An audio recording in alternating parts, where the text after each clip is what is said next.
¿Se está viendo? ¿Se ve? Bien, vamos todavía. Déjenme que voy a apagar la música porque... Ahí está. Entonces, repasito rápido. Es la ciencia que nos enseña, la hermenéutica es la ciencia que nos enseña los principios, métodos y reglas de interpretación. ¿Qué es la hermenéutica? Una ciencia que la tenemos que aprender. Hay una hermenéutica general y una especial. La general es para cualquier libro que se haya escrito en cualquier época de la historia, aunque no sea un libro inspirado, se utiliza la hermenéutica para entenderlo. Y hay una especial que es la que usamos nosotros, se aplica a todos nosotros porque se aplica básicamente a lo que es la Biblia. Literatura hebrea, poesía, figuras de dicción, literatura apocalíptica, se aplica a la Biblia. ¿Cuál es el libre examen y cuál es la libre interpretación?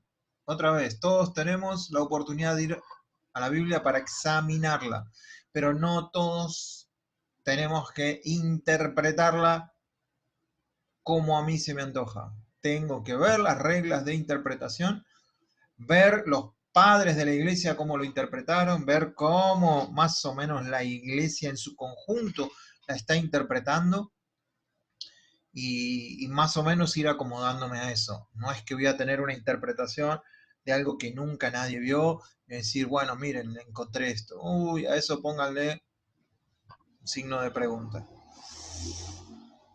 ¿Cuáles son las dos preguntas principales para un intérprete de la palabra? ¿Qué está escrito y cómo lees? ¿Qué está escrito? ¿Cómo está escrito? ¿Y cómo estás leyendo? ¿Estás leyendo con el contexto presente? ¿Estás leyendo con la historia presente de lo que está pasando? ¿Estás leyendo vaciándote de prejuicios, basándote de preconceptos? ¿Estás leyendo de esa manera? ¿Cómo lo estás leyendo? Porque si estás leyendo algo pensando que ya sabes lo que dice, es muy probablemente que termines encontrando lo que ya sabes que dice. Si vos te vaciás y decís, Señor, no sé nada, acá estoy. Entonces el Señor se arremanga y dice, dale, acá te voy a mostrar algo nuevo. Si yo me acerco a la Escritura diciendo, bueno, esto ya lo sé, ¿qué me puede dar de nuevo el Señor?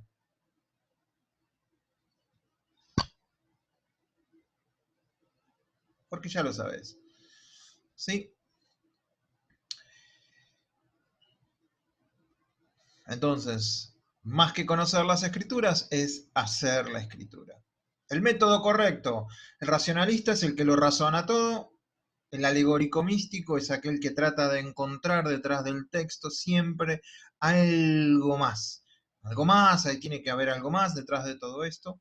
El dogmático es aquel método que interpreta solo un grupo de personas, interpreta la escritura y baja en línea, y todos los demás que estamos abajo recibimos esa línea y decimos sí señor, sí señor, sí señor, y no vamos a la escritura para ver qué dice. Tenemos que ser nobles y a lo que nos digan ir y escudriñar para ver si es correcto lo que nos están diciendo. Y eso mismo aplica para... Ustedes tienen que ir a la escritura para ver si lo que yo estoy diciendo es correcto. Si ustedes aprenden algo mal, no van a poder decir el día que estén en la presencia del Señor, no, porque Eduardo me enseñó mal. No, el Señor les va a decir, Eduardo ya tiene turno, ya lo voy a agarrar. Pero tu responsabilidad era que vos vayas a la escritura. Eduardo tiene, lo estamos rescatando, me parece que viene medio chamuscado de allá, pero aunque sea de panzazo entraré. ¿Se entiende la idea? Y el método que tenemos que utilizar es el gramático histórico. ¿Cómo va la gramática? Es un texto. La Biblia es un texto. Cómo viene el texto, cómo va corriendo, cómo lo estoy entendiendo y cómo está ese texto en la historia. El método correcto es el método gramático histórico. Si vos repetís alguna de las cosas que yo digo, se te va a quedar más grabado en la cabeza. El método correcto es gramático histórico. Así, si lo repetís, aunque parezcas un loco, haceme caso, se graba. Esto lo vimos, no voy a entrar otra vez en esto. En lo esencial unidad, en lo no esencial libertad, por sobre todas las cosas amor. Hay opiniones, hay doctrinas y hay dogmas, ¿sí? No intentemos que nuestras opiniones sean dogmas o fundamentos, mejor dicho, quizás, en vez de dogma. Y no tratemos que los que son fundamentos los tratemos como opinión. Ese es el único riesgo que podemos llegar a correr. ¿Sí? Vimos lo que era revelación, iluminación, la inspiración, y el puente para entender es hermenéutica, exégesis y teología. Y el Espíritu Santo va a utilizar todo ese bagaje de información para que nosotros podamos ser iluminados en la palabra. Y así conocerlo a Él en intimidad, que eso es conocer. Los tres tipos de lectura que vimos: la lectura devocional, que es buscar la dirección espiritual y la edificación; la lectura homilética, que es guiada para la proclamación de esa palabra; y la lectura académica, que es para una profundidad en las escrituras. Entonces dijimos que esto es una mesa con tres patas, y que si falta una de ellas, es muy probablemente que las cosas no estén muy estables en nuestra vida. Entonces, todos nosotros tenemos inclinación por una de estas. Entonces nos vamos a tener que esforzar para que las otras estén presentes en nuestras vidas. ¿Sí? ¿Cuál es la tuya? No lo sé, pero vos lo debes saber. Así que agregale las otras dos patas a la mesa. Obligate a que esas otras dos patas estén presentes. Capítulos y versículos. Los capítulos y versículos, no había divisiones en los capítulos y versículos en los originales. Los libros se han dividido en capítulos y versículos para mayor comodidad. Los libros se han dividido en capítulos y versículos para mayor comodidad. Es tan importante que está repetido, porque es muy importante. No es porque me equivoqué al hacer el PowerPoint. Sí, me equivoqué. Los capítulos y los versículos son útiles para referencia solamente. Para referenciar. Vamos al capítulo tal, el versículo tal, de tal libro, de tal epístola, de tal carta. Las divisiones de los capítulos pueden causar problema cuando estoy leyendo. No leamos versículos. Si yo, el día que sea presidente de la nación, lo primero que voy a hacer es mandar un decreto para prohibir que en las iglesias se lean versículos. Tenemos una enfermedad que se llama versiculitis aguda, que está agravada por el hecho de tener que siempre que decir algo y bueno, busquemos un versículo. No, busca una historia, busca, o por lo menos si vas a citar el versículo, que esté en armonía con lo que se está diciendo. Porque si no, ¿qué estoy haciendo? Interpretando a mi antojo un versículo. Y dijimos que ninguna de las escrituras es de interpretación privada. Entonces, cuando voy, ¿me puedo equivocar con esto? Sí. ¿Me voy a seguir equivocando? Sí. Pero en la medida de lo posible tengo que tener presente esto. Y no ser una ametralladora de versículos. Y este encaja con este, y este encaja con este otro, y ¿y qué armamos? Y no sé, un rosario católico de versículos. ¡Wow! No, vayamos al contexto, veamos qué está diciendo. Es real, no importa que se repitan las mismas palabras. A veces el contexto está diciendo algo distinto.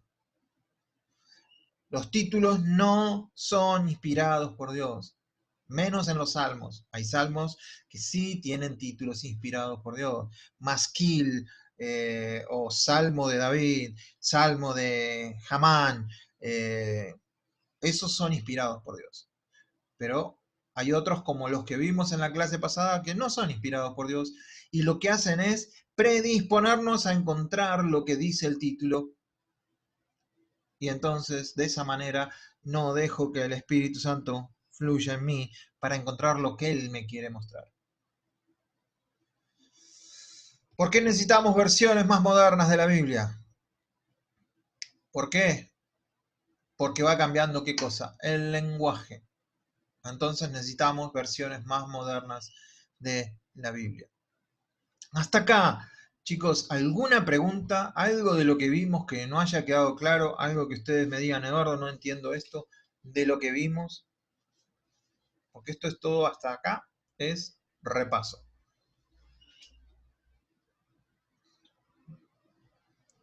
¿Me explico? Edu, te hago una consulta. Sí, ¿cómo no? Con respecto a las versiones, ¿no? Está bien, La Reina Valera fue escrita y traducida en un determinado tiempo y contexto histórico. Sí. Eh, si bien hoy en día hay muchas versiones, ¿no? Pero hay algunas como que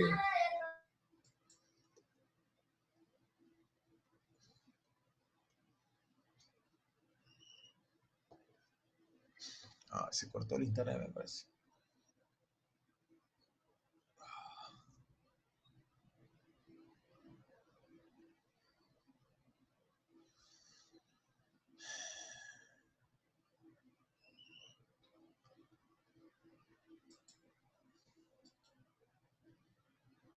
¿Dónde está Kevin? No veo al tal Kevin. Quedó como administrador, Kevin. Ah, no, ahí está. Ahora pasó a ser Avi. Dale, Kevin. Se cortó otra vez el internet por acá, así que vamos a tener que armarnos de paciencia o si ustedes quieren lo hacemos para otro día, pero o lo vamos haciendo así a los ponchazos mientras se va dando. ¿Sí? Me había quedado con lo último que me había quedado es la pregunta de Johnny hasta acerca de las versiones. ¿Me podés terminar la idea, Johnny? sí, sí, sí. Eh, que decía, ¿no? Que La Reina Valera fue traducida en una cierta época, ¿no? Y contexto histórico. Pero hoy en día, al ver tantas versiones, ¿son todas aceptables o hay alguna, no? O hay como una, no sé, como un ente regulador de versiones de Biblias. No hay un ente regulador. Es más, vos podés pedir una Biblia que se haga a las sociedades bíblicas y la puedes hacer más o menos a tu gusto y piacere, lo cual es algo, una locura. Por eso, Una inclusiva. yo lo único que les recomiendo es tener como base Reina Valera 60. Reina Valera 60 que sea como base. Sé que tiene palabras un poco complicadas. Nueva versión internacional es muy buena Biblia. Estuvo por el internet, yo sé que hay gente que no tiene, no sé, que le sobra el tiempo, ¿no? Y entonces hace cosas. Por el internet estuvo dando vueltas un video que a la nueva versión internacional le faltaban versículos bíblicos.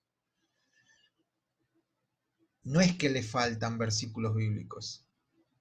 Quizás a la Reina Valera tiene de más. ¿Por qué? Porque al traducir la idea del original, no tiene por qué siempre encajar con los versículos que dijimos que no son inspirados. Entonces, sí le faltan versículos en cuanto a los números, pero no en cuanto a que le falta texto. ¿Se entiende? Entonces, sí, Nahuel. A la NTV, por ejemplo, le faltan algunos versículos, literalmente, le falta el versículo. No lo pone a continuación, pero te lo pone como una salvación abajo. En algunos manuscritos se encontró tal versículo, Claro. pero no te lo pone donde debería estar, por ejemplo. Exacto. Pero está, si buscan un cachito, está en la hoja. Sí. ¿Y por qué la nueva traducción viviente no está? Por ejemplo, yo la nueva traducción viviente la tengo. Es mi Biblia de lectura devocional. ¿Vieron que hicimos las 3 lecturas?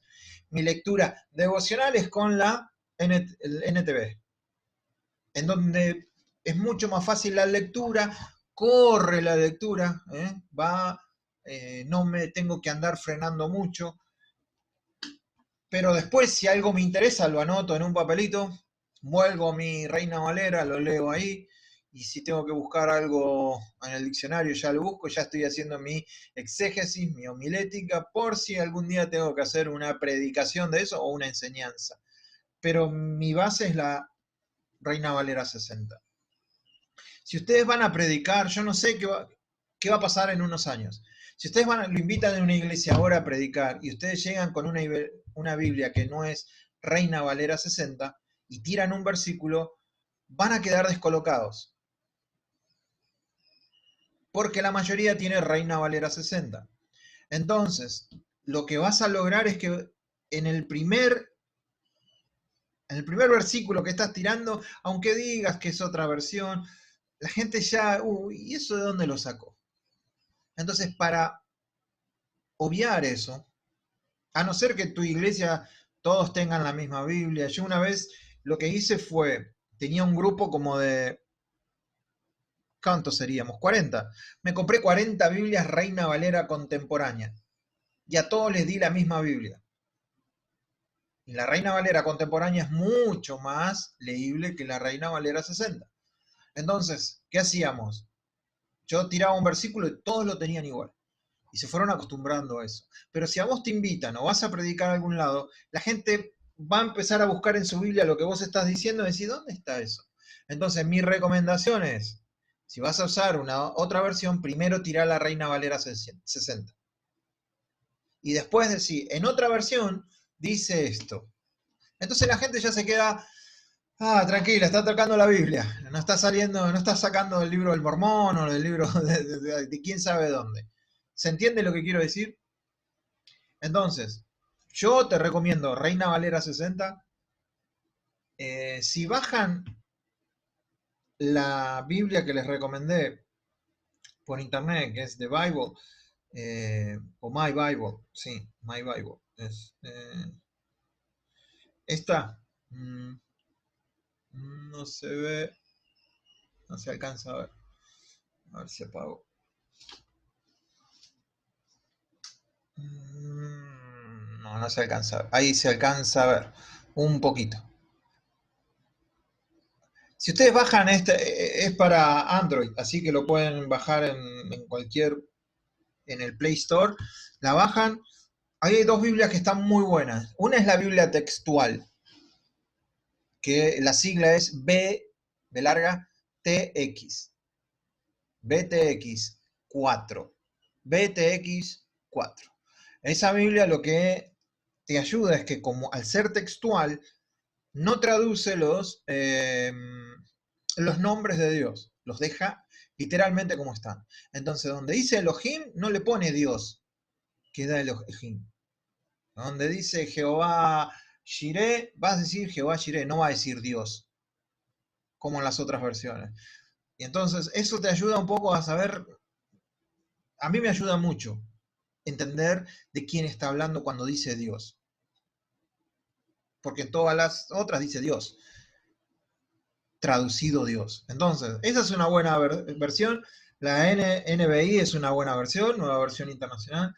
La NTV es una versión para,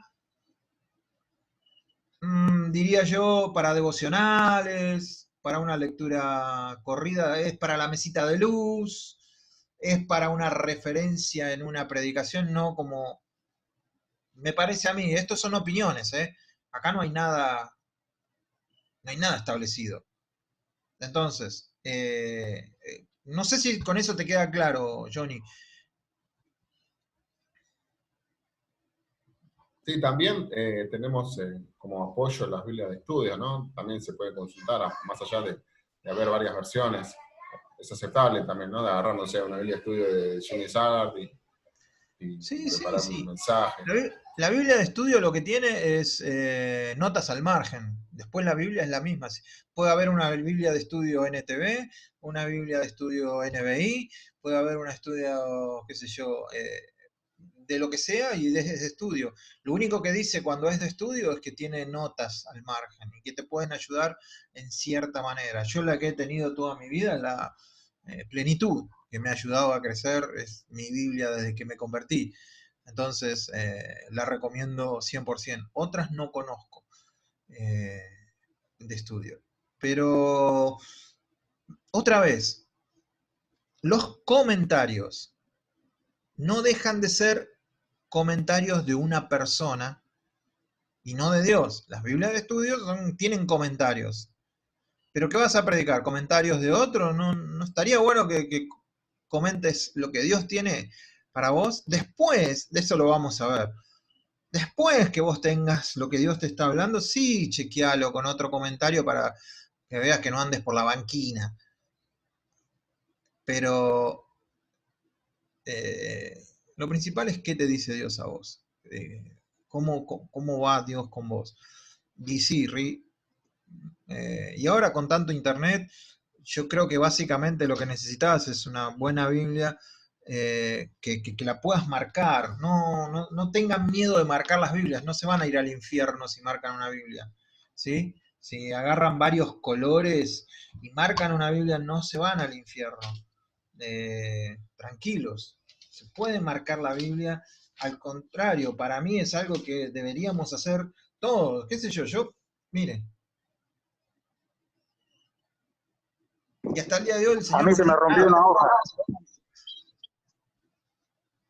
Y bueno, pegala a la hoja, lo que sea. Pero esto es una espada. Y si vos no la tenés como para saber, me acuerdo de esto, esto tiene acá, y vas anotando cosas, ¿no? Esta palabra no está de acuerdo del todo con el griego, a mí me convendría más esta palabra. Entonces, la pones arriba, estás afilando tu espada. ¿Se entiende?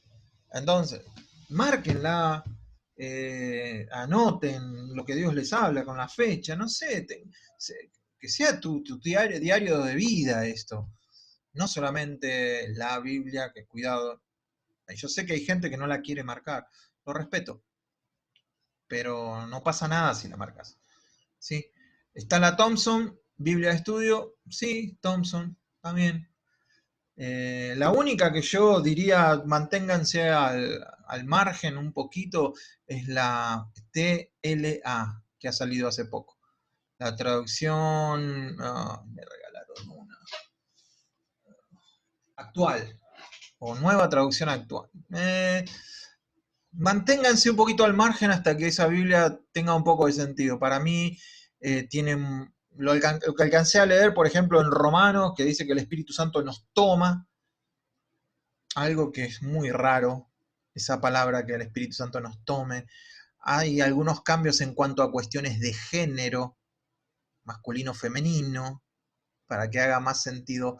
Entonces, investiguen un poco, tienen muchas versiones, ¿para qué enfocarse en esa? Pero es la única que yo les diría, mantengan un poquito la distancia con esa, nada más. O si En van a buscar teoría, en algo en la esa TLA, Biblia, Edu, en teoría en la TLA no te aparecen palabras como el Señor, sino que donde es el Señor es Dios, sí, sí, no un atributo masculino. aparecen cosas peores. O la Entonces, palabra padre también. sí. Entonces, vos podés mandar a hacer una Biblia a sociedades bíblicas. Mirá, a mí me gustaría una que sea un poquito menos sexista, que no tenga tanta división entre género masculino y femenino. Y bueno, y te la hacen a tu medida.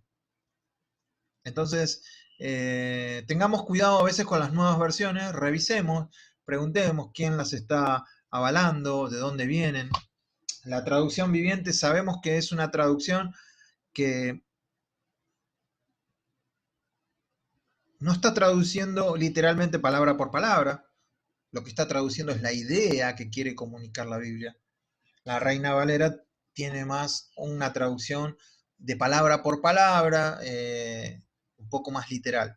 Entonces, pero eso, miren, mientras lean la Biblia, Dios se va a encargar de que ustedes conozcan la verdad. El Espíritu Santo es el que nos lleva a toda verdad. Ahora, tomemos algunos recaudos. ¿Alguna pregunta más en cuanto a esto?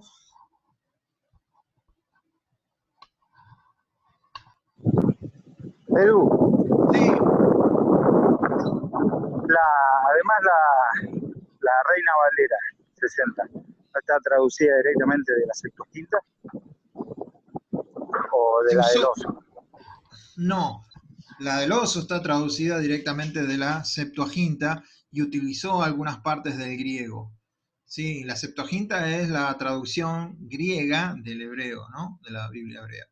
Y después hay muchos manuscritos que después se utilizaron. Lo que pasa es que cuando vos vas a la Reina Valera, lo que tenés es, por ejemplo, yo los lunes estudio con gente, con el profesor es de hebreo, sabe mucho griego, y entonces ellos están estudiando en inglés, yo más o menos capto algo en inglés, entonces cuando sale una palabra en inglés que no está del todo correcta, ellos la corrigen en su Biblia, conforme a lo que dice el hebreo y el griego. Y cuando me preguntan a mí, ¿qué dice en español? Y yo les digo lo que dice, es mucho más correcto que lo que tienen ellos en su Biblia. Muchas veces me ha pasado. Muchas veces me ha pasado que la Reina Valera es mucho más correcta que la que tienen ellos, la King James o el Rey Santiago, la que usan ellos. Entonces, lo que me hace es confiar cada vez más en la Reina Valera por su certeza en cuanto a las traducciones. El peso de las palabras. Por ejemplo, ellos se enamoran con Jesucristo es el verbo. En el principio era el verbo y el verbo era con Dios. Dice, ¿eso dice en español? Sí, dice eso. Dice, es exactamente lo que Dios quiere decir. Y en inglés no dice el verbo. Entonces pierde fuerza. Y nosotros, el verbo, Dios es el sujeto, es el Padre, el Hijo es el verbo, el Espíritu Santo es el objeto directo y nosotros somos el objeto indirecto. Y ahí está toda lo podemos hasta tomar así. Pero Jesucristo es la acción, es la palabra viva. Entonces, cuando ellos leen eso, dicen, ¿cómo? Dios debe hablar español, porque entonces respetan mucho la Reina Valera. Con eso lo que quiero decir es que es digna de respetar la Reina Valera, sea como sea que haya llegado. Y después las otras, bueno, tienen mejor vocabulario en cuanto a lo que es más moderno.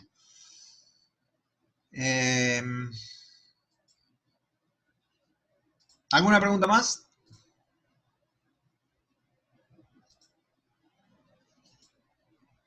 ¿O algo que quieran comentar? No tiene por qué ser pregunta.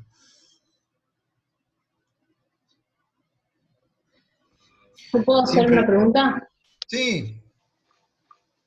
A mí la que no me quedó clara es la de la lectura, o sea, la devocional y la académica, sí, la del medio, la de la proclamación. Es la lectura de proclamaciones, bueno, Dios, tengo que predicar el domingo o tengo que enseñar mañana. Mostrame qué es lo que vos querés. Y entonces Dios te va mostrando qué es lo que necesita la gente escuchar. Entonces vos te acercás a la lectura ya sabiendo lo que necesita el otro escuchar. En la devocional te acercás a la lectura pensando qué necesitas vos, a ver qué te va alimentando a vos, qué parte oscura de tu vida te está mostrando la Biblia. Y en la académica vos vas profundo, vos es un estudio. Entonces, el enfoque de la académica es ir a la profundidad de la escritura. Entonces, la que vos decís que no entendés es la de proclamar. Vas con el corazón preguntándole a Dios qué pasto necesitan tus ovejas, Dios, por decir de alguna manera. ¿Qué necesitarían escuchar? Ayúdame. ¿Qué necesitan escuchar? No tanto qué necesito yo, aunque después que preparás la palabra te ministra a vos y todo eso ya lo sabemos. Pero el enfoque es más qué necesita el pueblo, qué necesita tu pueblo, qué necesitan tus ovejas, qué necesitan comer. ¿Se entiende, Natalia, o no? Sí. Sí, sí. Igual, porque vos decías que era necesario que tengamos las tres patas, Sí, pero aunque no estemos todavía no estamos predicando, igual esa pata igual es necesaria. tenela en cuenta, porque vos no estás predicando ahora, pero ¿qué pasa si Dios te llama mañana a predicar? Vos no puedes esperar a mañana a aprender a predicar. ¿Se entiende? Vos tenés que aprender ahora. Todavía no predico, pero me voy a preparar. Si el Señor me llama, yo voy a estar listo. Si no me llama, no habré perdido nada con aprender. ¿Se entiende lo que quiero decir? No todos nosotros estamos llamados también al púlpito, a una proclamación o a una predicación desde un púlpito. Ese no es yo creo que dentro de las iglesias evangélicas está un poco, es como la cima, ¿no? Llegaste ahí, predica, ya está, lo logré. ¿Lograste el púlpito? Ah, matame si no te sirvo. No, no sirve, no es nada eso. El púlpito no es nada. Lo que es Jesús, esa es la idea, esa es la cima máxima. La cima máxima de las escrituras es el amor. Porque si yo hablara en lengua, si yo le diera a los pobres todo lo que tengo, si yo predicara como el mejor de los mejores y no tengo amor, ¿qué dice la Biblia? Nada soy. Entonces, la cima del creyente es el amor, no la predicación. ¿Vamos a aprender predicación? Claro que sí. ¿Vamos a aprender cómo poder predicar? Sí. Pero entendiendo que no, lo que hacemos es por amor al otro. Y si Dios te da la capacidad de predicar, no es para tu beneficio, sino es para beneficio de los demás. Lo mismo que la enseñanza, lo mismo que el evangelismo, lo mismo que es para el otro. Todo es para el otro lo que tenemos. Entonces, tranquila, te vas a preparar y Dios verá cuándo. Entonces, contexto. Volvemos al contexto. ¿Qué era el contexto? ¿Cuál era la regla de oro del contexto? ¿Quién se acuerda? Déjenme tomar un poco de agua. ¿Quién se La acuerda? Biblia se interpreta a sí misma. La La Biblia se interpreta a sí misma. a sí misma. Bien. La Biblia se interpreta a sí misma.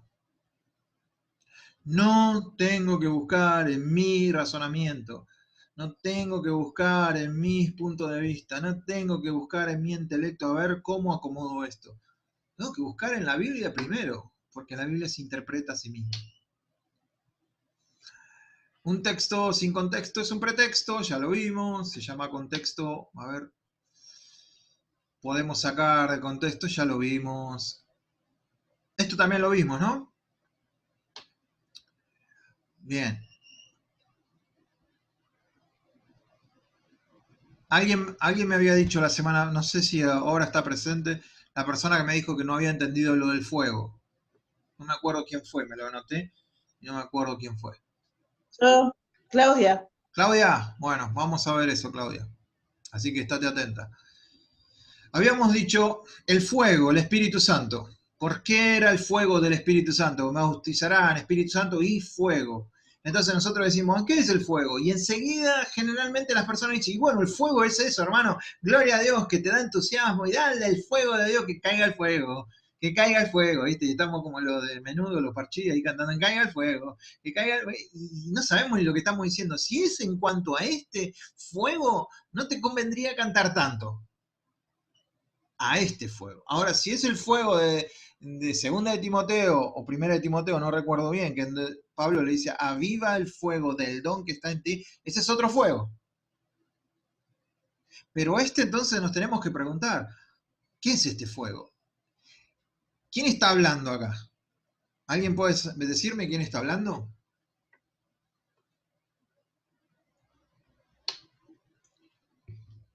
Jesús, ¿verdad? Juan el Bautista. Bien, Juan el Bautista. Juan el Bautista sigue hablando, es el único que habla acá, no se mete otra persona a hablar. Entonces, si Juan el Bautista empieza hablando y dice, ya también el hacha está puesta en la raíz de los árboles, por tanto todo árbol que no da buen fruto es cortado y echado al fuego, ya usa una vez la palabra fuego. ¿Sí, Claudia? Entonces, en el 12 dice, su aventador está en su mano. ¿Qué es el aventador? ¿Viste eso que usás para que se encienda el fuego? O el... no sé cómo se llama eso, el fuelle. Fuelle o un diario para aventar el fuego, para darle oxígeno al fuego para que el fuego prenda. Entonces, su aventador está en su mano y limpiará su era. Va a limpiar. Se terminó de caer Edu y ahí vuelve. Dale, Nahuel, cerrá la idea. No te escuchamos, Edu. ¡Micrófono, Edu! ¿Ustedes hablan cuando yo no estoy? Jamás. Qué bárbaro, che. Hablan más cuando yo no estoy que cuando estoy, seguramente. Me gustaría escuchar qué dicen. Ya le contesté a Claudia, así que no te preocupes, Edu. ¡Ah, qué grande! Ahora explícamelo a mí, dale. Entonces, si es la misma persona, las dos veces, antes y después, el fuego, claramente el fuego, está hablando de qué cosa? De juicio. Entonces, el fuego que él habla en el medio, ¿por qué yo tengo que pensar que es otra cosa? ¿Por qué? ¿Porque a mí se me ocurre? ¿O la lógica no me está diciendo que está hablando de juicio en todo esto. Entonces pongámosle que Eduardo no está equivocado. Dice, no es juicio. Porque la palabra el Espíritu Santo como juicio. Entonces las Escrituras nos tienen que mostrar algo. Juan 16 nos dice, pero yo a la verdad, perdón, yo os digo la verdad, os conviene que yo me vaya, hablando Jesús, porque si me fuere, el Consolador no vendría a vosotros. Mas si me fuere, os lo enviaré. Y cuando Él venga, ¿quién es Él? El Espíritu Santo, convencerá al mundo de pecado, de justicia y de qué. Entonces, ¿está bien el bautismo con Espíritu Santo y fuego? Si Él va a hacer juicio. De pecado, por cuanto, fíjense que el pecado no es ahora, pero no vamos a hablar de esto, pero pecado está en singular, no de pecados. No va a convencer de pecados, sino de pecado. ¿Y cuál es el pecado? En singular. El pecado en singular, no creer en Jesús. De ahí viene toda la ramificación de pecados que quieras. Pero el pecado en singular es no creer en mí. Y si está hablando Jesús, es no creer en Él. De justicia, por cuanto voy al Padre y no me veréis más. Estamos justificados porque Él está delante del Padre, no por las obras que yo hago. Él es mi justificación. Y de juicio, dice Jesús, por cuanto el príncipe de este mundo ya ha sido juzgado. Entonces, juicio, el Espíritu Santo va a venir, nos va a bautizar, se va a llenar, y aquel que no lo acepte, lo que va a tener es un juicio por no querer. O sea, el bautismo del Espíritu Santo viene porque aceptás a Jesús. Al no aceptar eso, ya hay un juicio sobre vos. ¿Se entiende o no, Claudia? O cualquier otro. ¿Se entendió? Edu, acá no sería como en el caso de cuando le pregunta a Pedro si lo ama. ¿Mm? Que en el caso de Pedro, la Biblia está escrita con las 3 veces como tú me amas, tú me amas, tú me amas, y los 3 amas significan 3 cosas diferentes. En este caso no hay... En cuanto a la palabra, sí. Pero en cuanto a esto, es la acá misma. Es la misma palabra. Es la misma No palabra. Entonces, y no necesitas ir al original, porque la lógica de hablar es de una misma persona. Si una persona usa una palabra para algo, es muy raro que la use en el medio para otra cosa, a no ser que lo diga. Entonces, por lógica, esto es juicio. ¿Se entendió, Clau? ¿Por ahí estás? Claro.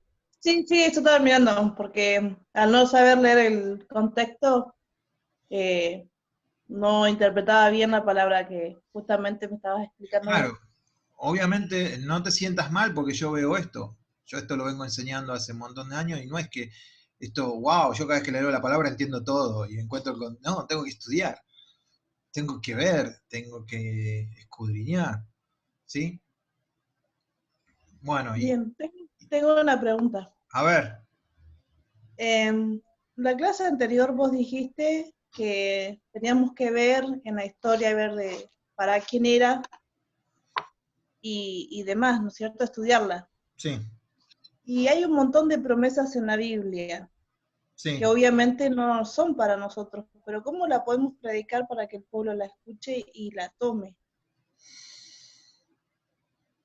Y bueno, vos podés decir, esta promesa es para el pueblo de Israel y después ver cómo se cumple en Jesucristo, porque todas las promesas son en Jesús, el sí y el amén.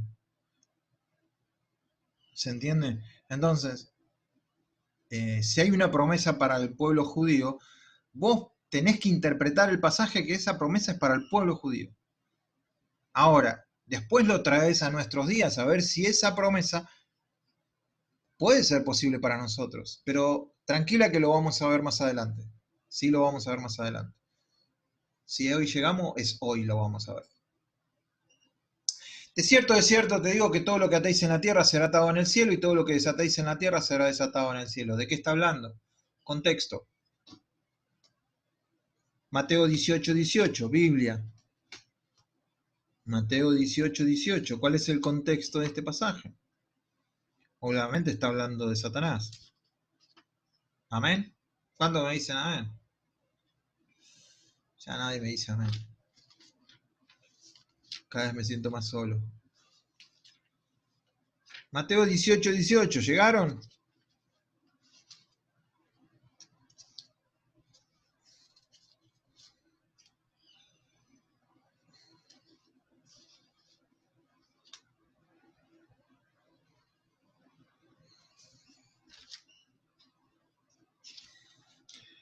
Para hacerlo corto, Si alguien pecara contra ti, sí, sí. habla sobre alguien que peca contra nosotros, por ejemplo, que hay que decirle que está mal, lo que está haciendo. Ujú. Entonces, si tu hermano peca contra ti, ve tú y repréndele estándole tú y él solos. ¿Sí? Entonces está hablando de un orden en cuanto al conflicto entre hermanos. Ese es el contexto. Mas si te oyere, aún contigo, llamá a otros dos, y si no, después a la iglesia, si no te oyere, tenelo por gentil y publicano. De cierto te digo que todo lo que atéis en la tierra será atado en el cielo, y todo lo que desatéis en la tierra será desatado en el cielo. Ahí está el pasaje. Yo no puedo sacar ese pasaje de contexto para decir que con este pasaje tengo que atar al diablo. Hay otros pasajes. Atar al hombre fuerte, es un poquito más acerca. Pero en este no lo puedo usar para atar al diablo. ¿O sí?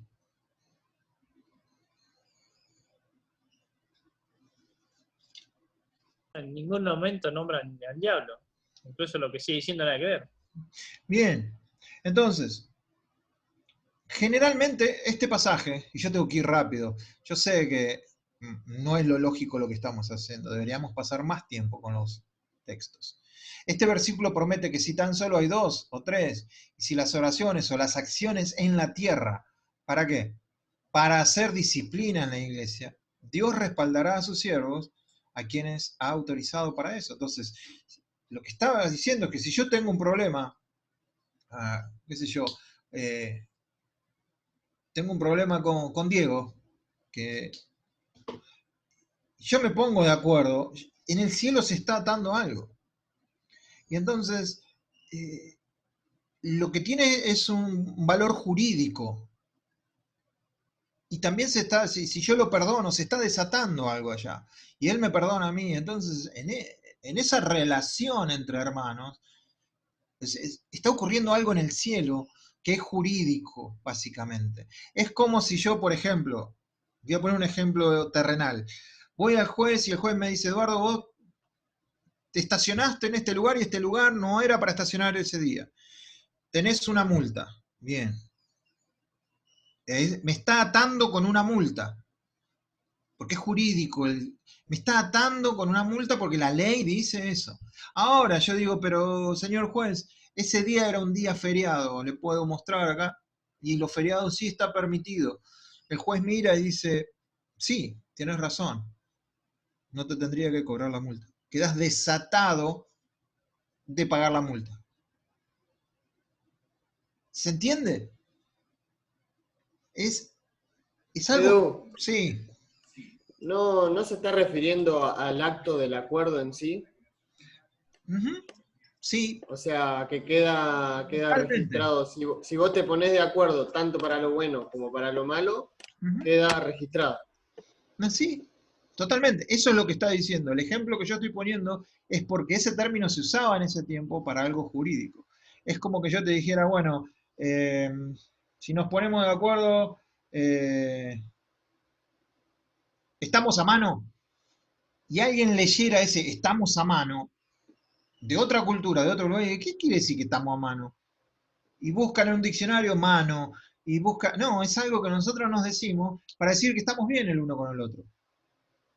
O estamos empatados. Y vos decís, o en una cultura que había alguien que quería traducir esto y no lo podía traducir porque no había palabras en esa cultura, hasta que se peleó con un hermano. Y cuando se encontró con ese hermano otra vez, el hermano le dijo, ahora te veo. El traductor de la Biblia dice, ¿cómo que me ves? Yo también te veo. Ahora te veo.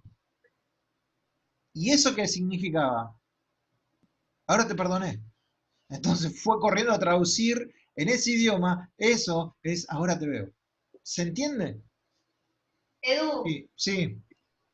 Y o sea que en cualquier otra situación no se puede utilizar, no se debería utilizar ese versículo, No. y no es de un acuerdo. Entonces, miles de veces escuchamos esa en las prédicas, en montones de, hasta lo hemos usado en meditaciones, en cosas como para decir, de cierto, digo que todo lo que atamos y por ahí lo usamos con la, claro, como reprendiendo contra las enfermedades, contra esto, contra, eso está mal entonces, lo hemos usado mal. Yo lo he predicado así. Desatar bendición. Le das un alivio. Claro, eso también. Yo lo he escuchado un montón de veces como para desatar bendiciones tremendas para los hermanos. Tanto para mal como para bien, tal cual. Claro. Sí, sí. Ahora, hay que ver qué versículo está usando la persona. No vamos a juzgar, no vamos, pero, por ejemplo, yo fui a reuniones... Yo me refería a eso mismo, que se dice libremente hasta aún sin decir Claro. Mateo 18. ¿Se entiende? Bueno, ¿sabés la cantidad de veces en la reunión de oraciones las hermanitas atábamos al diablo, lo recontratábamos, pero no sé qué nudo le hacíamos porque al otro día estaba suelto otra vez? Y no sé, capaz que un hermano en China también lo está atando según este versículo, y no sé cómo lo atan porque al otro día está otra vez suelto. Entonces, ¿qué tipo de atadura le hacemos? ¿Qué tipo de nudo le estamos haciendo que el diablo... No, no tiene que ver eso. Por ejemplo, la clave es, cuando está Jesús y tiene que ver con esto, cuando está Jesús en la tentación, en el desierto, lo ata el diablo. Pero no es que lo ata así, que no se puede mover. Le pone la ley, le dice, escrito está, escrito está, escrito está. Entonces, lo ata en la tierra y se ata en el cielo, pero no lo ata de una manera, te ato en el nombre de... No, le dice, escrito está, le cita la ley. Por eso les puse el ejemplo del juez. Que voy y le digo, bueno, la ley dice esto, tenés que pagar, no, pero también la ley dice que es un feriado. Ah, bueno, entonces te suelto. Entonces Jesucristo ató al diablo, pero no por el hecho de querer abatar, sino que nos mostró cómo, con las escrituras. ¿Quedó atado el diablo? No, pero ya no le podía hacer nada. Eso es lo que quiere decir, no lo podía culpar, no lo podía, porque ya le había citado las escrituras, ya estaban las escrituras, ¡pum! Sí aplica cuando estamos, digamos, hay un área no resuelta en nuestra vida, sí aplica o no. ¿De qué manera, decime? No sé, por ejemplo, justamente con el tema del perdón. O sea, no pude resolver el tema del perdón, estoy atado, en cierta manera. En cierta manera sí. No sé si vas a poder utilizar este versículo, pero puedes utilizar el otro, el que estuvo en la cárcel y que le perdonaron un montón, una deuda, después salió, al otro no lo quiso y lo metieron en la cárcel. ¿Se entiende?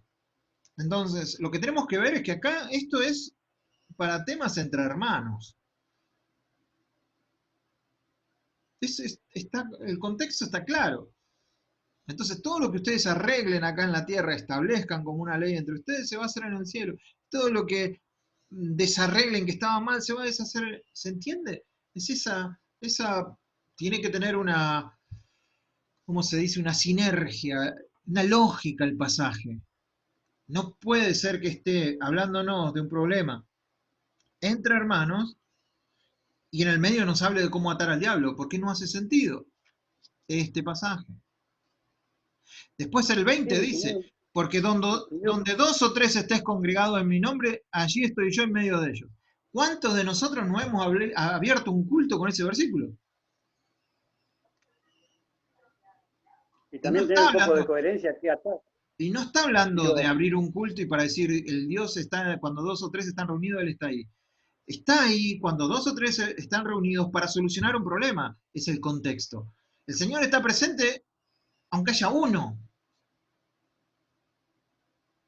Entonces, yo abro el culto diciendo, bueno, donde 2, hermanos, donde 2 están reunidos, el Señor está acá. ¿Están tratando algún tema de conflicto? No, entonces no aplica mucho ese pasaje, ¿no? Es otra vez versiculitis. No, sería el intermediario el Señor en ese momento, digamos.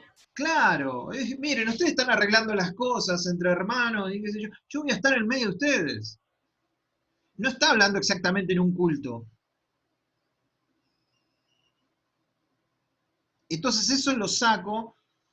¿Qué digo? ¿Que está mal el hermano que abre así un culto? No, no, no, no es que está mal. Pero nosotros estábamos estudiando las escrituras, estamos tratando de entender lo que es el texto, y entonces por eso entramos en esto. Pero un hermano, que yo estoy en una iglesia y el hermano abre el culto así, yo no me voy a parar. No, hermano, ¿cómo vas a decir eso? No, no se trata de eso. ¿Se entiende? No se trata de latigarnos, porque vamos a encontrar más cosas en las escrituras de las cuales a veces no la hemos usado correctamente. A ver. Sed imitadores de Dios como hijos amados. Entonces, yo tengo que imitar a Dios. Tarea difícil si las hay. ¿No me está pidiendo algo imposible? ¿Cómo puedo imitar a Dios? Hágase la luz. Che, sigue oscuro afuera, ¿eh?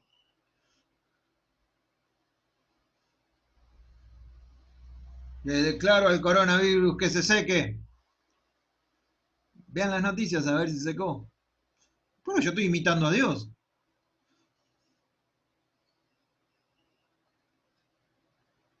Mañana voy a agarrar un poco de tierra y voy a ver si puedo formar otro hombre. Porque acá dice que lo puedo imitar a Dios. Ahora, ¿cuál es el contexto? Está hablando del perdón, de cómo Dios nos perdonó a nosotros en el versículo anterior. Aleluya, claro. ¿Imitar a Dios en todo? No, obviamente que no. Perdonar de la manera que Él nos perdonó y amar de la manera como Él nos amó. En eso tenemos que imitar a Dios. El contexto es claro. Perdonar como Él nos perdonó. ¿Cómo nos perdonó? Nos anduvo preguntando, che, pero vos hiciste esto, mira, te perdono todo, pero esto no. Está bien, te perdono, pero no me olvido. ¿Así nos perdonó? Entonces yo tengo que perdonar como Él perdona y amar de la manera como Él ama. En eso tengo que imitar a Dios. Ah, bueno, me deja más tranquilo, no es en todo. Pero si yo puedo sacar me agarra de repente un ataque de versiculitis y pongo este versículo y digo, hermanos, tenemos que ser imitadores de Dios. Tenemos que ser santos como el santo. Ya está. Poneme último en la fila porque yo entro último. No entro al cielo. Otro versículo. Estamos viendo contexto. Sí lo habré usado. Instruye al niño en su camino y cuando fuera viejo no se apartará de él. ¿Podemos garantizar esta verdad?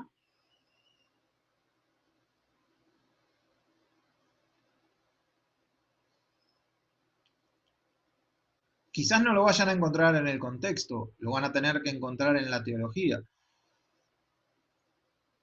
Con solo el hecho de que yo lo instruya, ¿no se va a apartar? ¿Ustedes conocen chicos que se hayan apartado aunque fueron enseñados en la iglesia? Sí, muchos. Entonces, este versículo no puedo garantizarle, decirle a alguien, o a algún padre o alguna madre, instruye al mal hijo en tu camino y cuando sea grande no se va a apartar de él. Ay, qué bueno, lo voy a instruir y cuando sea grande no se va a apartar. No. Va a tener menos posibilidades de apartarse, pero va a tener que tomar una decisión.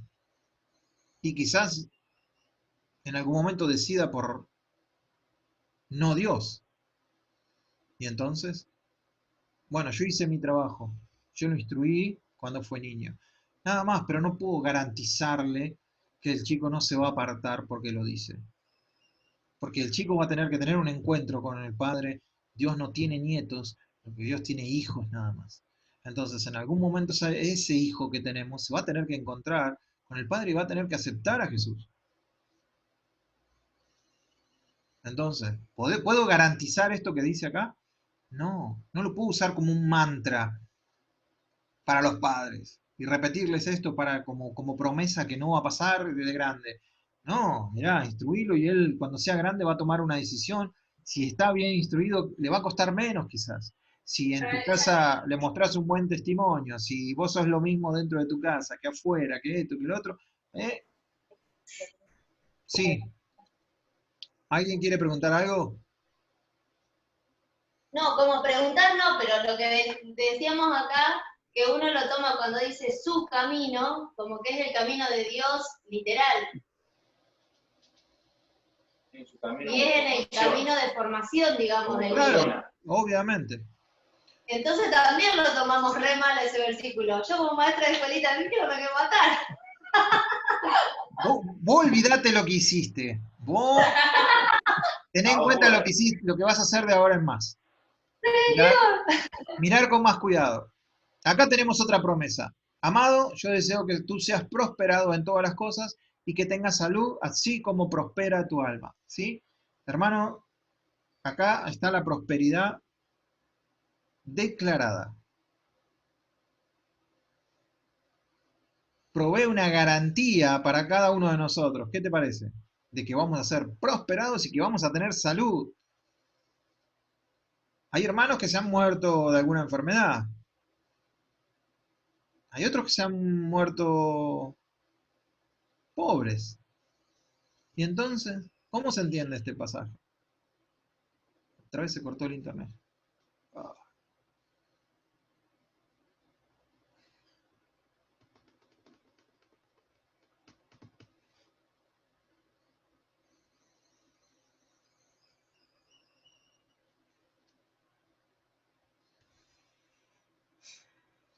Ahí volvió, ahí volvió.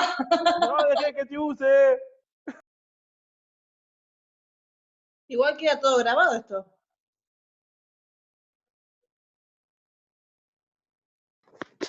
Después no lo suben a esto. ¿Por qué no avisaste antes, Claudia?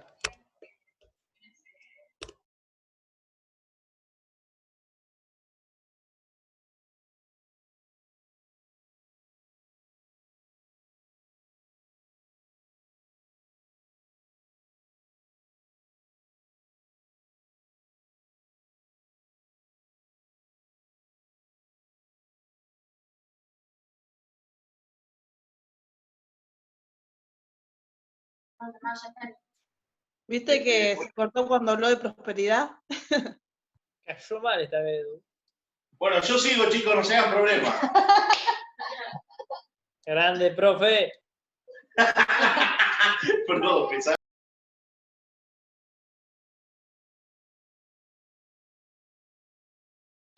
No se escucha.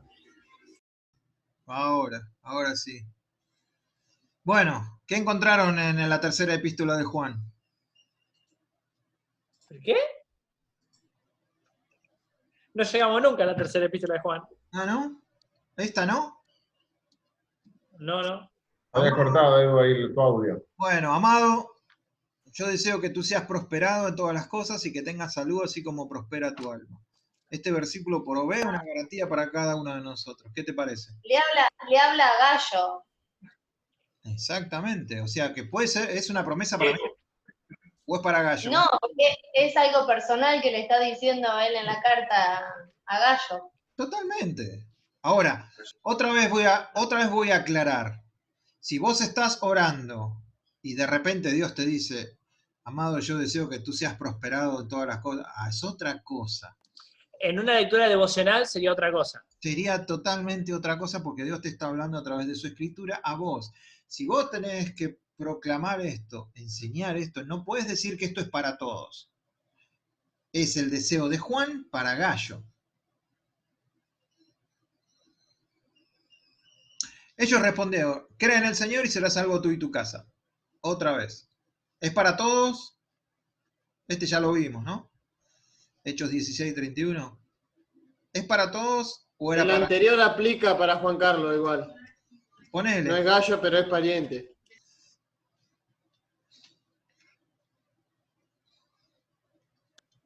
Y Gallardo fue prosperado, así que... ¿Podemos garantizar esta verdad?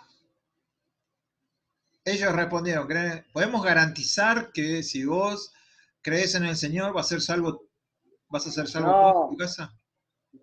¿Se lo puedes garantizar a una persona? No, para nada. No.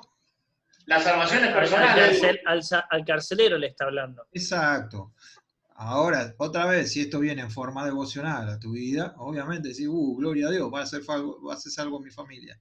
Pero no puedo predicar, o no puedo recomendarle a alguien, mira, si vos crees en el Señor, tu familia va a ser salva por este Y justo versículo. en el 32 dice, y le presentaron la palabra del Señor tanto a él como a todos los que vivían en su casa. Y sí. Entonces ahí se hizo real el 31. Claro, en forma profética le está diciendo, va a ser salva tu familia. Sí, porque ya sabía de antemano, pero no es una garantía. Así que la fe es por el oír y el oír la palabra de Dios. Hay que escuchar predicaciones, predicaciones, predicaciones. O si tenés la palabra de Dios así en el celular, ponerla constantemente porque va a aumentar tu fe. O poner todo el día la palabra así que se escuche para que aumente tu fe. ¿Qué les parece? Ahí no habla de la palabra rema. A ver, remámela, ¿cómo? Ya entraste con esa palabra, Emi, ahora chao. ¡Buena suerte, Emi! ¡Vamos! Llamo paciente, ahí vengo. Acá lo que está diciendo es que la fe, la declaración de Dios, aceptada por nosotros, es por el oír. Y el oír la palabra de Dios. No está hablando de una predicación, aunque Dios puede hablar por una predicación. No está hablando exactamente de las escrituras, aunque Dios puede hablar por la escritura. Es escuchar la voz de Dios. Por escuchar la voz de Dios es que viene la fe. Puede utilizar la palabra, puede utilizar una predicación, hasta un burro puede usar para hablar. Pero la fe viene por el oír la palabra de Dios. ¿Sí? Entonces, en cuanto al contexto, tiene que tener lógica, tiene que estar dentro de la historia, históricamente correcto y teológicamente correcto. Yo después les voy a pasar todo esto. Yo sé que la mayoría esto lo sabe, no sé, no debería entrar en esto, pero por las dudas. ¿Qué son los pasajes paralelos? No son los pasajes para tontos, sino que es otra cosa. Los pasajes que se refieren al mismo asunto se llaman pasajes paralelos. Yo sé que la mayoría lo conoce.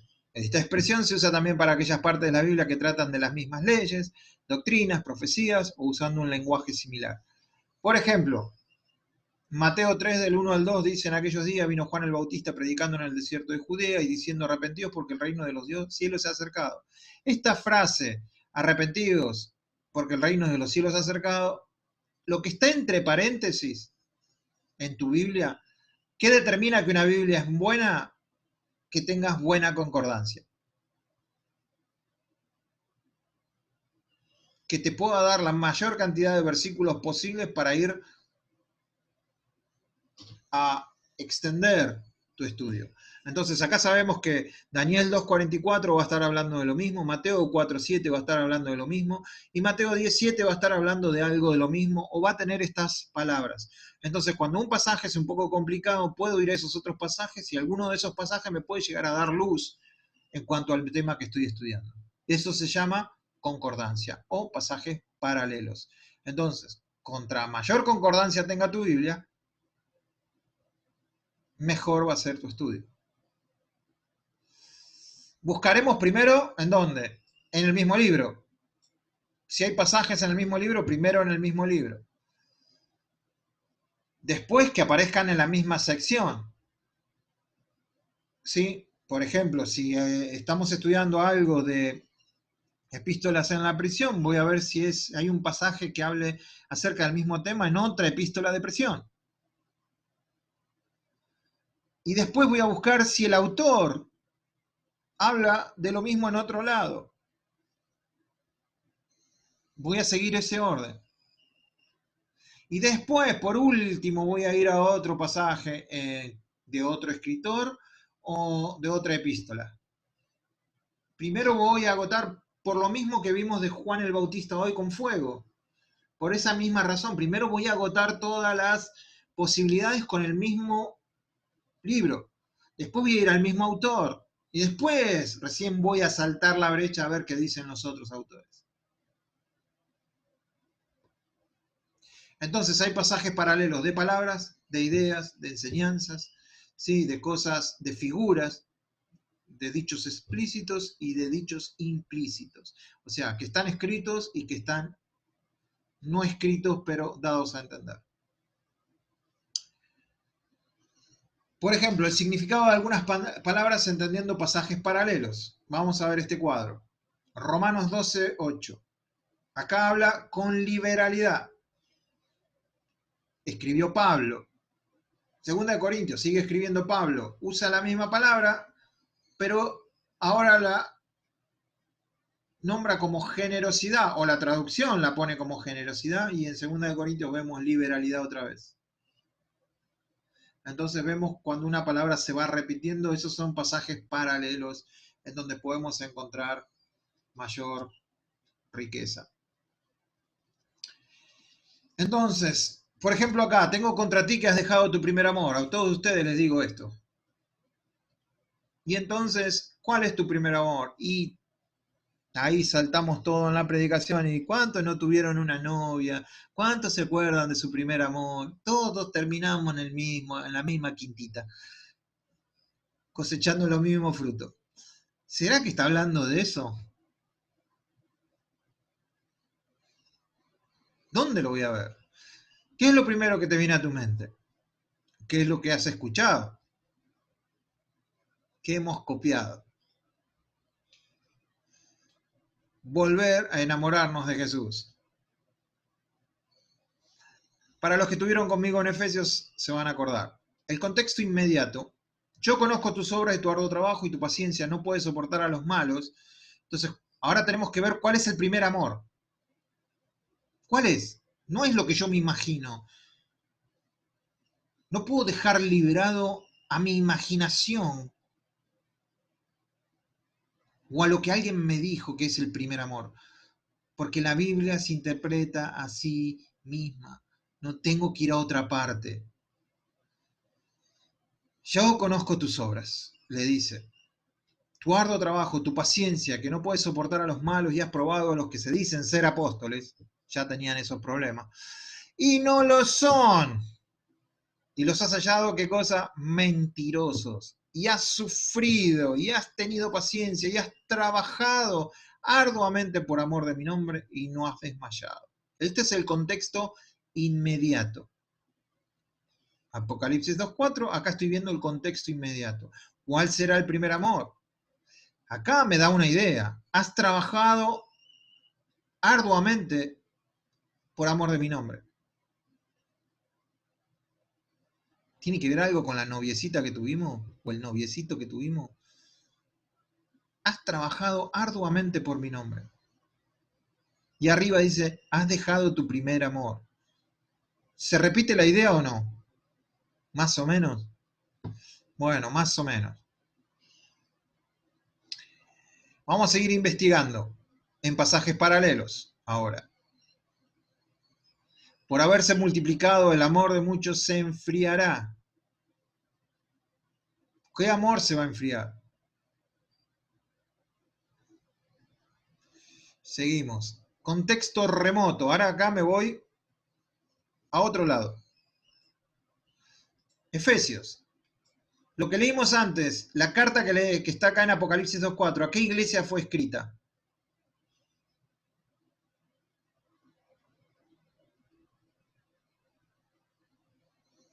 Apocalipsis 2.4, ¿a qué iglesia está dirigida? Éfeso. A la iglesia de Éfeso. Entonces, ¿puedo ir a la carta a los Efesios para ver un poquito? Y ese sería un contexto remoto. Entonces, miren lo que dice acá Pablo. Por esta causa también yo, o sea, Pablo, habiendo oído de vuestra fe en el Señor, de vuestro amor para con todos los santos, no ceso de dar gracias por vosotros, haciendo memoria de vosotros mis oraciones. Entonces vimos que el mismo Señor le dice, tu arduo trabajo por amor de mí, que de vuestro amor con todos los santos. Entonces, si Él le dice que ha dejado su primer amor, ¿a qué se estará refiriendo? Ay, a ese amor que teníamos por el Señor cuando recién lo conocimos. No está diciendo eso. Suena lindo.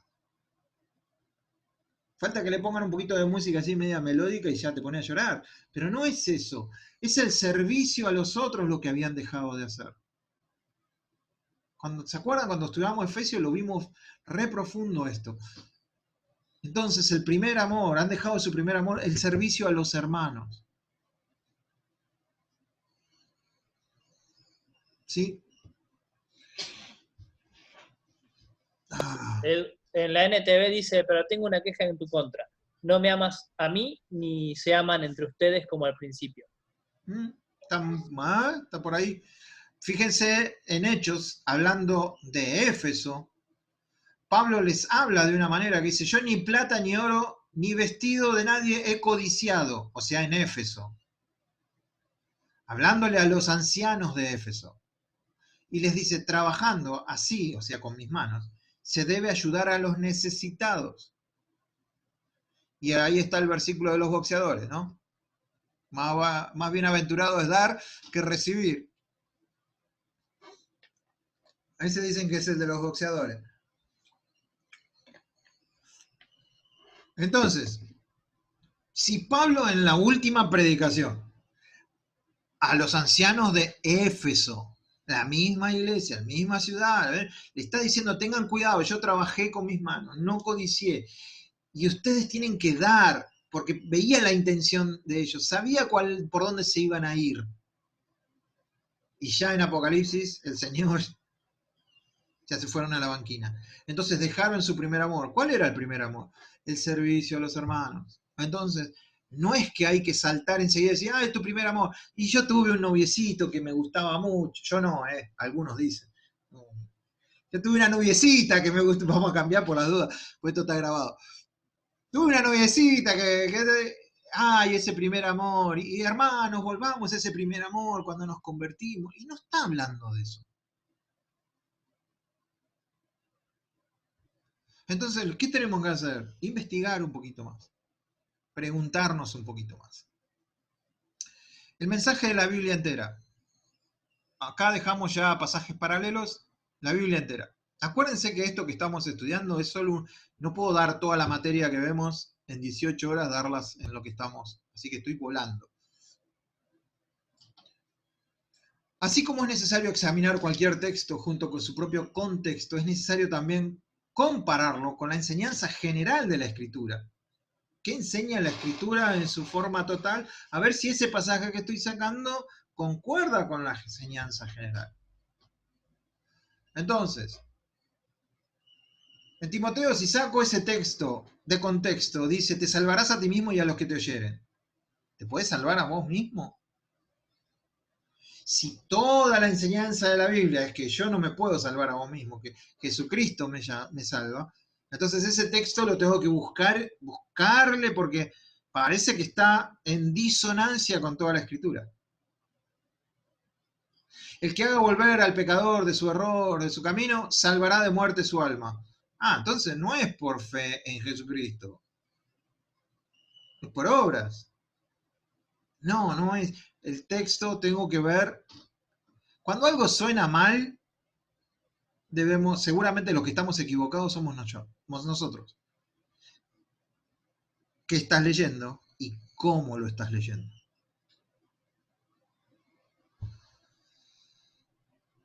No es la enseñanza de toda la Escritura. He aquí en maldad he sido formado y en pecado me concibió mi madre. Yo he escuchado esto. En pecado me concibió mi madre. Conclusión. El sexo es malo. Porque mi mamá tuvo relaciones sexuales para que yo naciera. ¿Es la enseñanza de las Escrituras? No, para nada. Cuando Dios le dice a Adán y Eva, fructificado y multiplicado, ¿qué tienen que aprender? ¿Las tablas de multiplicar? ¿Cómo se iban a multiplicar? Por tanto, dejará al hombre a su padre y a su madre y se unirá a su mujer y serán una sola carne. ¿Cómo iban a ser una sola carne? Enseña que en el matrimonio debe ser entre todos honroso y el lecho sin mancilla. Pobre, mi vecino se llama Mancilla, ¿no?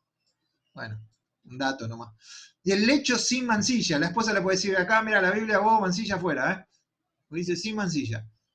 Sin mancha, sin contaminación. Pero los fornicarios. ¿Qué es fornicación? Tener sexo fuera del matrimonio. Y a los adúlteros, que es tener sexo fuera del matrimonio estando casado. Los juzgará la iglesia. ¿Amén? Los juzgarán los hermanos. No, dice que los va a juzgar Dios. Mirá vos. Pequeña diferencia. Entonces, ¿el sexo está mal? Sí, fuera del matrimonio y si no estás casado. Nada más. Si estás casado, dale para adelante y tenés hijos. Está todo bien con Dios. No se va a ir del cuarto Dios. Está ahí. El propósito, el plan y las limitaciones de cada escritura. El lector debe reconocer siempre que cada escritura tuvo en mente algún propósito especial cuando se escribió y que siguió un plan de composición, un plan, pero que por razones del tiempo cuando se vivió, el estado de los conocimientos humanos, no pudo escribir muchas cosas para satisfacer nuestra curiosidad. La Biblia no está para satisfacer nuestras curiosidades, no está escrito todo, solo lo que necesitamos saber. Entonces, no va a satisfacer todas nuestras curiosidades. Llegar a conocer la finalidad con que un libro de la Biblia fue escrito no es difícil, si el propio escritor lo especifica. Y sabe que en muchos libros es así. Por ejemplo, Juan, el Evangelio de Juan. ¿Para qué lo escribió Juan? Y ustedes me van a decir, no, bueno, es un evangelio para... Juan dice por qué lo escribió. Entonces, lo mejor sería leer Juan buscando la razón por la que lo escribió. Vamos a ver. Miren lo que dice Juan.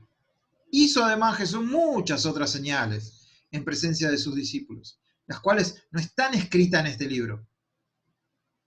Pero, la gran palabrita, pero...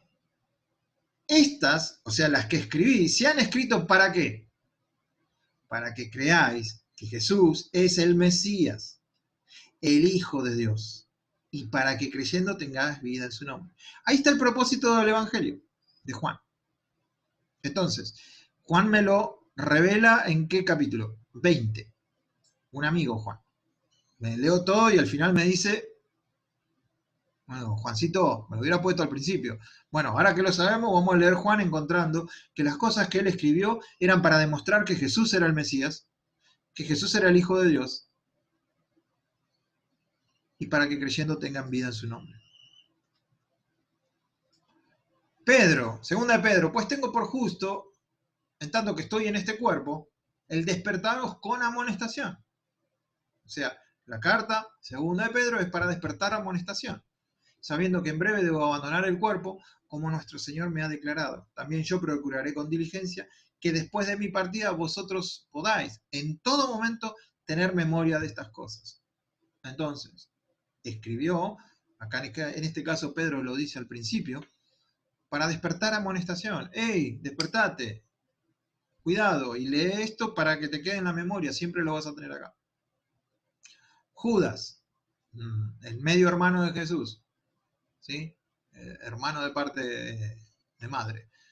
Amados, por la gran solicitud que tenía de escribiros acerca de nuestra común salvación, me ha sido necesario escribiros. ¿Para qué escribiste, Juan?